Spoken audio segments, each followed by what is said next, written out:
Look, I'm a capitalist, but capitalism without competition is not capitalism. It's exploitation. So I signed an executive order to tackle unfair competition in our economy, and we're going to continue to enforce it, along with working with Congress where we can. I need it one more time. I need it one more time. I did too. One more time. In my veins. I'm a capitalist, but capitalism without competition is not capitalism. It's exploitation. Now I want to be fair because I don't want it to make it look like we're just, going after Biden gratuitously. There was one thing he said that was true and I liked, which was I'm not Bernie Sanders, and we'll get to that later. But the thing I love about this, when he says I'm a capitalist, but capitalism without competition is exploitation. Very nice, very, very true, capitalist president. But do you kind of think that, I don't know, 60 to 75% of your donors in the Democratic Party, to be fair, Republican Party donors too, do you kind of think those donors, I don't know, half of whom are the monopolists, that, Bezos and Elon Musk and big pharma and, et cetera, do you kind of think that big part of the exploitation is you're not going after those donors? You kind of think big part of the exploitation is you, and not just him, previous presidents too, don't go after Amazon for ripping off smaller businesses. Amazon literally, illegally. Part of their business formula is stealing IP, intellectual property from smaller businesses, creating knockoff products from those small businesses. And then booting them off the site. Yeah. Creating a knockoff product on Amazon, then propping up Amazon's knockoff product that they stole the formula from the small business, and then burying the original inventor of the product. So you kind of think maybe there's a conflict of interest. Great on your executive order to go after monopolies, but you kind of think there's some type of conflict of interest that your biggest donors are the monopolists. Your thoughts? I'm going to go one step further. I think him saying that that's the only parameter that makes capitalism exploitation is just patently absurd. I could go down a list of many things as to why our system is exploitation. And it's not just lack of competition, right? So I just found the entire phrasing of that to be like, what did he just say? But to your point, yes, that is all true.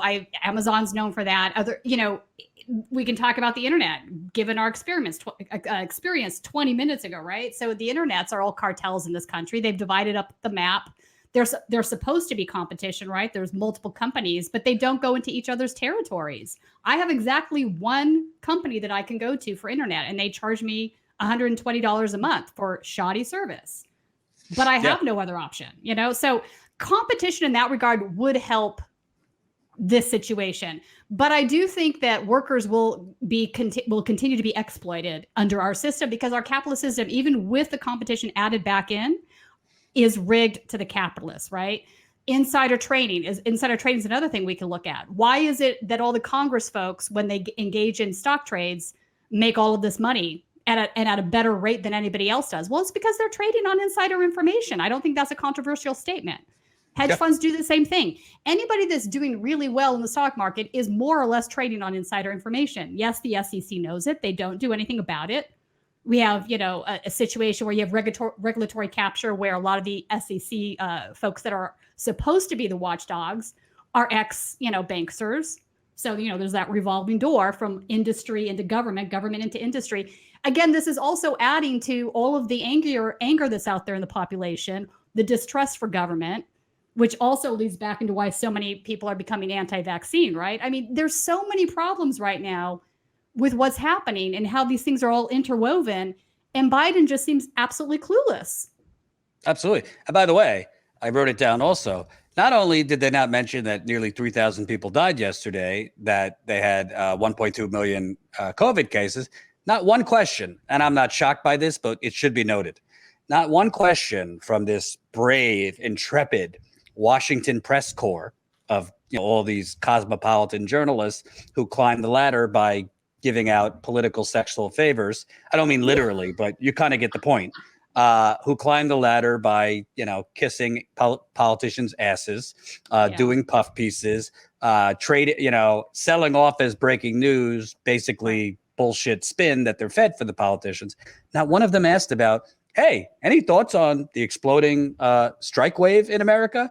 Right. Any thoughts on workers that are striking throughout this country? Any thoughts on the fact that Starbucks workers just successfully unionized the first Starbucks in America? Any thought on Amazon in Bessemer, Alabama, illegally sabotaging election? So much so that they now have to redo the election, I think at the end of this month or February. Yeah. Any thoughts on the Amazon workers in Staten Island that are trying to unionize and experiencing massive union busting? Very interesting in his little monopoly spiel. That there was no talk about, frankly, I mean, it's not the strike wave of like exploited workers. Yeah, it's not the strike wave of the 1940s, but in the last decade or so, this is a huge increase in strike activity, in unionization efforts. Not one question from the media. A lot of questions from the media about Russia and Ukraine. And inflation. And inflation. I think this ties into it too, because there's two things going on here. When he talks about the thing that he was centering on had to do with price, right? Consumer prices. So he's talking about helping out the consumer, right? He wants them to get cheaper goods so that their dollar goes further, this kind of rigmarole. He's not addressing the exploitation of workers because nobody wants to address that, right? If they have to actually raise wages, that's going to come out of not necessarily increased prices because those are max. It's going to come out of the salaries of the upper management, of the donor class, the plutonymy, who is giving money to, all of these various politicians. So this is like the giant elephant in the room that nobody wants to talk about. But you can't keep wages suppressed as they are now. It's not tenable. At some point, I don't even see how it could get any worse. A $15 minimum wage, and we've talked about this. You can't pay rent on that here. Well, first of all, if a $15 minimum wage went into effect nationally tomorrow or today, it'd be stepped it's in. over 5 years. It's over 5 years. So New York passed a $15 minimum wage. It's still not technically $15 in New York because it's been staggered over years. Same thing in other states that pass it. So by the time the dream of a $15 minimum wage, it's actually $15 minimum wage, milk is going to be $8 a freaking carton. Right. So it's insane. And the wage increases that he's citing, they're not because of anything he did in particular. Right. It's because workers finally have some damn leverage. That's right. Right. Because of the pandemic, supply chain issues, et cetera, et cetera. So again, he's trying to make it seem like some of his neoliberal policies are why wages are up. That's just not the case. Wages. Yeah, and they're barely up. They're not even up. I mean, he was making it sound like they were way up. And I'm like, yeah, no, dude, they're still not livable, not even close. You would have to double minimum wage in the city of LA to even begin to discuss what living normally would look like at this point. Absolutely. And it wasn't always this way in this country. I mean, we've sort of lockstep to this place since I'd say the early 1970s, Absolutely.